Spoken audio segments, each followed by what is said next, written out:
Bern Kroupa. I'm a cherry grower in Peninsula Township. I've been all my life, albeit I worked away from the farm in banking, but always kept the farm going and expanded. Our family came to Bars Harbor in 1852, and a few years ago we had the honor of visiting the old homestead, which was quite a compound in the south of what is now the Czech Republic. And where I guess we'd call them sort of the gentry. They were manufacturers of clothing and of course also had extensive farmland, but left there under a lot of distress with the flu that had taken half of the children, and now 4 sons, and the Bohemian royalty was mounting an army for something that obviously in history never meant much, but that caused our great-great-grandfather and grandmother to leave. And going from that lifestyle to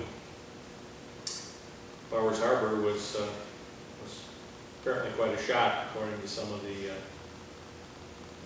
details from those days, which are sketchy, but we get the general drift. And it was our great-grandfather John then who really began to plant commercial orchards, among others, of course, up and down the peninsula. And it was and is a good place to grow fruit and tree fruits and vines.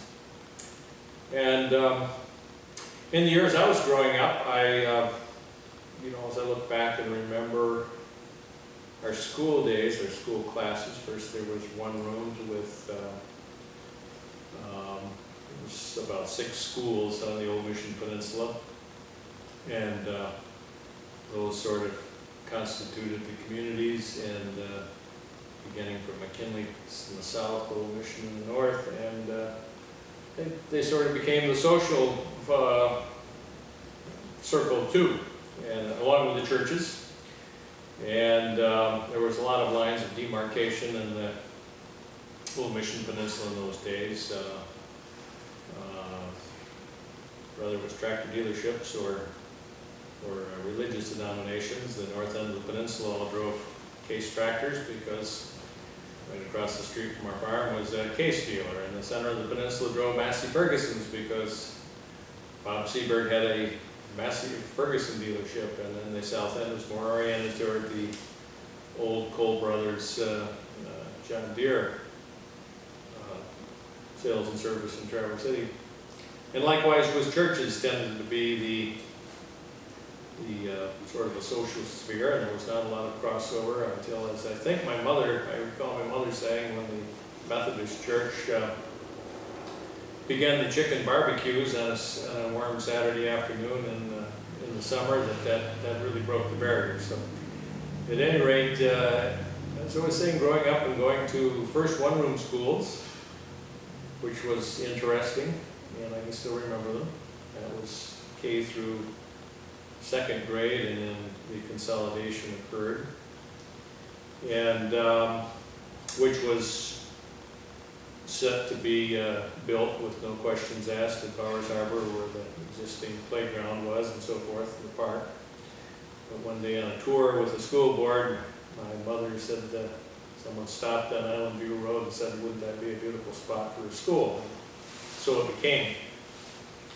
But even then, it was interesting to look back that virtually the entire class was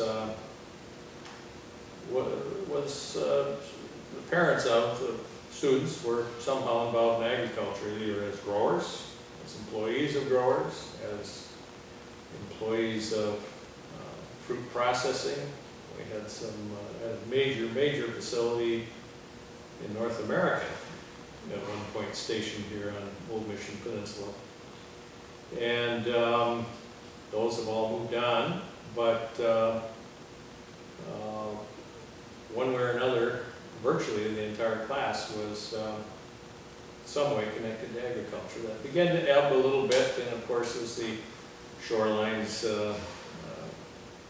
grew in residential, it became a much different different scenario. But those are the times I remember about school and about summers. Summers were very different. Summers were not a carefree time. Summers were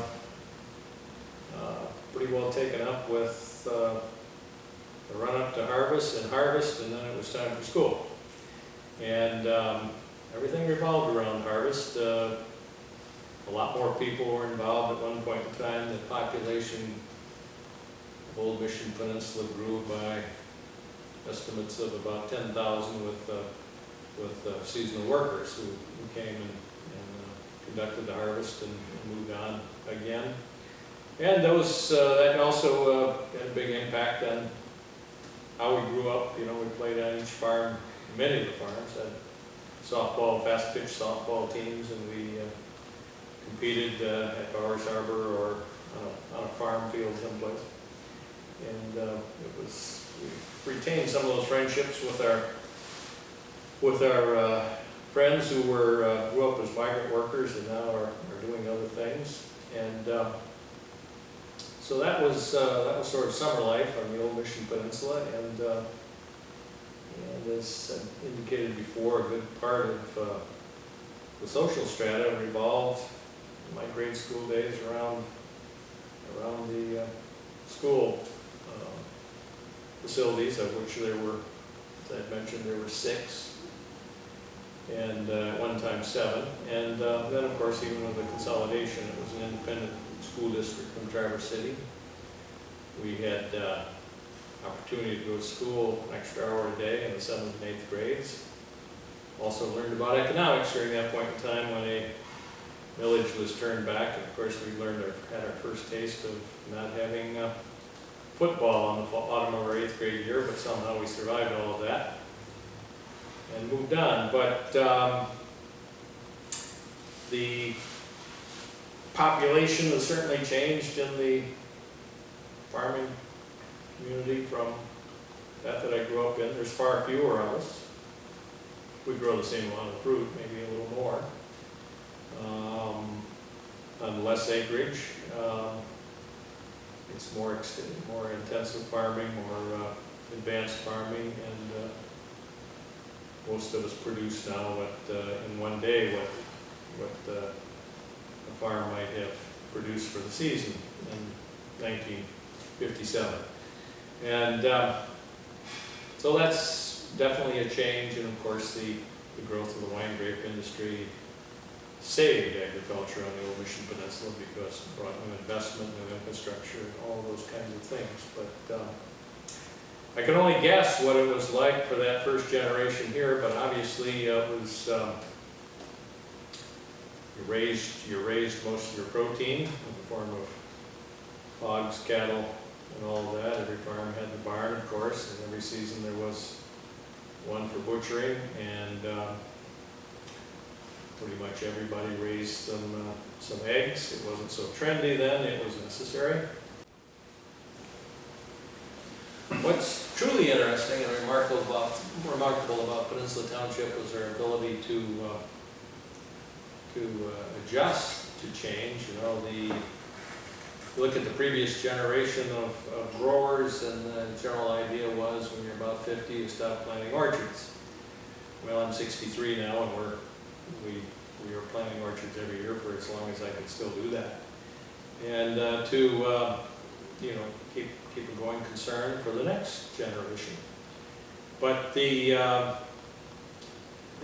competition, of course, has always been from residential pressures, be it intense development or simply estate type things. And the new tool of development, purchase of development rights by the taxpayers has been a good thing. Number one, it's voluntary. It's not a government mandate. So that goes a long ways to making things work. My wife and I have used it twice to acquire neighboring farms by taking away that development premium and then rebuilding the farms. And the grower owner who was looking to retire had now the opportunity to do that. And so both of the occasions we've done that for quite a few acres. It's been certainly a win for both sides, and allowed us to expand quite a bit. It's also made those so-called restricted properties pretty valuable, because they now know their future, and if the good sites, which most of the peninsula is for trees and vines, they've got a future there, and their value is held, and so it's been a terrific program. And more recently, in the last decade or so, we've come to say, agriculture is changing, the needs of agriculture are changing, and what we do with our product, we don't put all of it on a truck and send it someplace. Some of it is, manufactured here, and with the advent of the wine grapes, is sold here, and that truly is a breakthrough thing. And so it's all of that. I think the development rights purchase played a big role. Regretfully, we've come to the end of the funding source on that, but as some states look forward to planning and so forth, some of those rights may be gifted. There's a number of opportunities being worked on by good people in that regard. So it's interesting to note also that a number of peninsula farms are using advanced technology for application of pest control materials. A number of farms, at least a dozen, are environmentally verified by the Michigan Department of Agriculture. So it's a good place to do business, and it's a good place to do business in a good way. And we're proud to try to be good citizens. In the last decade or so, led by the late Rebecca Tompkins-Nothstein, we've begun not only reestablishing what was once a graceful maple lane on what is now Center Road, and what then from time to time was a meandering trail, but in fact, we'd like to think we're extending that maple lane, and